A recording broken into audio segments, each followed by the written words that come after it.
Bismillahirrahmanirrahim. Assalamualaikum warahmatullahi wabarakatuh. Saya Dede Suryatmaja, NIM 1118015 000004 akhiran 4. Eh kelas kelas 5C, jurusan Pendidikan Ilmu Pengetahuan Sosial, Fakultas Ilmu Tarbiyah dan Keguruan, UIN Syarif Hidayatullah Jakarta.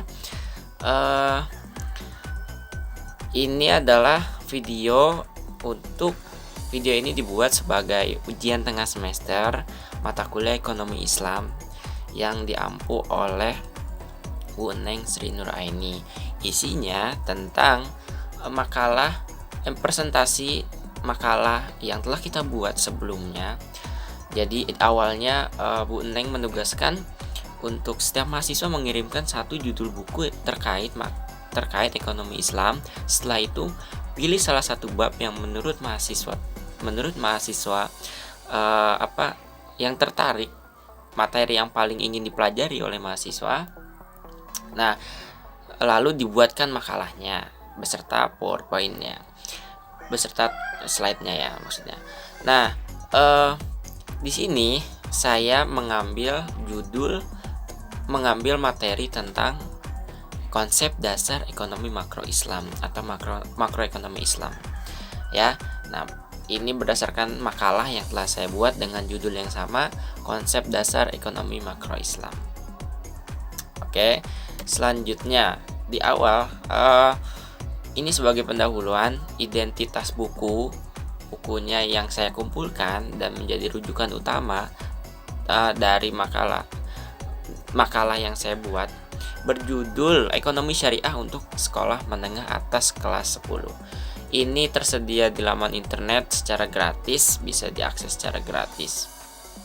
Ya, ini dikeluarkan oleh Bank Indonesia. Nah, penulisnya ada banyak: Dadang Muljawan, Priyonggo Suseno, Wuji Purwanta, Jernia, Husman, Diana, Yumanita, Muhammad Nurdin, Budi Hartono, Hairanis, Sairoji, Mawan Husuma, Suci Parwata Dewi. Penerbitnya Departemen Ekonomi dan Keuangan Syariah Bank Indonesia. Kota dan tahun terbit Jakarta tahun 2020. Bab yang dibahas dalam makalah bab 5 tentang konsep dasar makroekonomi Islam. Subbabnya tujuan kebijakan ekonomi Islam, indikator peran pemerintah, kebijakan fiskal dan kebijakan moneter, serta instrumen kebijakan fiskal dan moneter. Nah, subbab ini yang menjadi subbab materi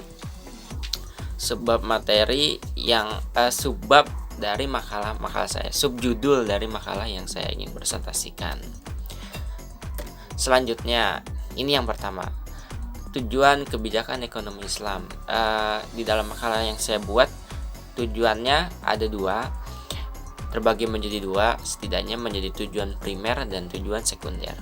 Tujuan primer pertama, pengembangan dan pemulihan kerangka kelembagaan yang mendukung aktivitas ekonomi. Jadi kebijakan Islam dibuat untuk mengembangkan dan memelihara kerangka kelembagaan yang mendukung aktivitas ekonomi. Aktivitas ekonomi yang didukung oleh kelembagaan yang ada. Kedua, pemenuhan dasar minimum hak asasi ekonomi untuk setiap individu dan keluarga, mengurangi ketergantungan terhadap utang luar negeri, teknologi asing, dan penguasaan asing terhadap perekonomian nasional. 4. Memberikan pendidikan kepada warganya untuk bisa hidup dengan baik. Selain itu, tujuan sekundernya, pertama, mengurangi kesenjangan ekonomi antar daerah, mengintegrasikan ekonomi nasional ke dalam ekonomi global. Ketiga, pengembangan infrastruktur ekonomi seperti sarana komunikasi dan transportasi. Dan keempat, pengentasan kemiskinan. Setidaknya kedua tujuan ini yang menjadi tujuan kebijakan ekonomi Islam.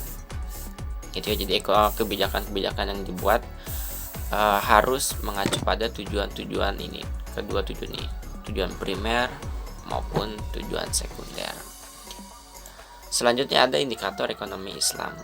Ekonomi makro semestinya diukur berdasarkan mewujudkan maqasid syariah.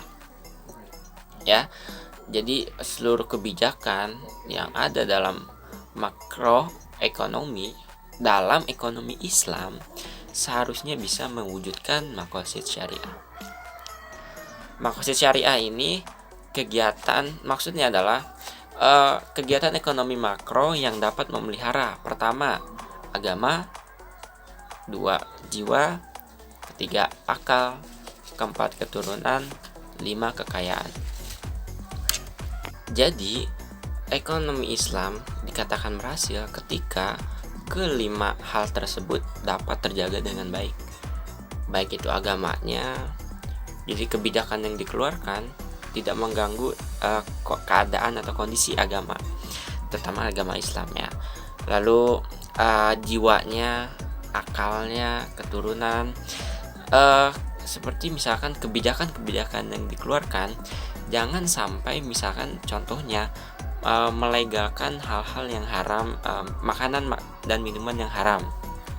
Karena kita ketahui minuman yang haram salah satunya adalah alkohol, itu bisa merusak akal ya, atau narkoba, penyalahgunaan narkoba dan sebagainya yang dapat merusak akal. Jadi kalau ada kebijakan ekonomi Islam itu mengarahnya ke situ, supaya kebijakan yang dibuat adalah dapat memelihara jiwa, akal, agama, keturunan, juga kekayaan. Atau ini sudah terangkum sebutannya menjadi maqasid syariah. Seperti itu. Selanjutnya, peran pemerintah dalam ekonomi Islam. Ada 4 di sini. Pertama, meningkatkan efisiensi dalam mekanisme pasar. Jadi jangan sampai ada pemerintah tapi mekanisme pasar itu acak-acakan, tidak hasilnya tidak optimal, waktunya itu ribet panjang. Nah, pemerintah dalam ekonomi Islam idealnya berperan sebagai untuk bisa meningkatkan, memudahkan antara dari produsen, distributor sampai ke konsumen. Selanjutnya, peduli lingkungan dan mengatasi kerusakan pasar. Ya, harus memperhatikan keadaan lingkungan, keberlanjutan lingkungan. Lalu menyediakan barang publik yang diperlukan. Ya, misalkan pasar, pemerintah harus bisa, salah satunya bisa menyediakan akses bisa sampai ke pasar, transportasi yang memadai, atau bisa ada penyediaan barang-barang publik lainnya. Keempat, mendorong proses distribusi dan redistribusi kekayaan dan pendapatan. Jadi redistribusi kekayaan dan pendapatan. Jadi supaya adanya, bisa dikatakan ini adalah salah satunya, yaitu mekanisme zakat ya. Jadi pendistribusian dan distribusi kekayaan yang tidak merata, sehingga masyarakat yang tergolong ke dalam pendapatan kekayaan yang rendah itu bisa dapat bagian dari si orang yang kaya ini ya. Jadi pemerintah dalam ekonomi Islam setidaknya berperan ke dalam 4 hal ini. Selanjutnya, kebijakan fiskal dan moneter dalam ekonomi Islam. Kebijakan fiskalnya, 1, mewujudkan keadilan dan kesetaraan. 2, penyediaan kesejahteraan sosial ekonomi.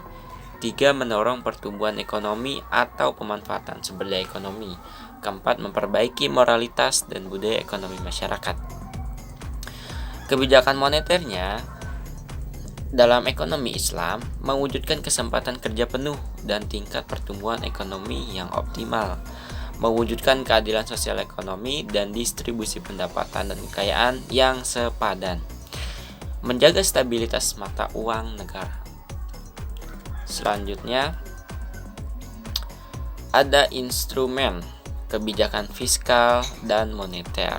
Nah, pertama, instrumen kebijakan fiskal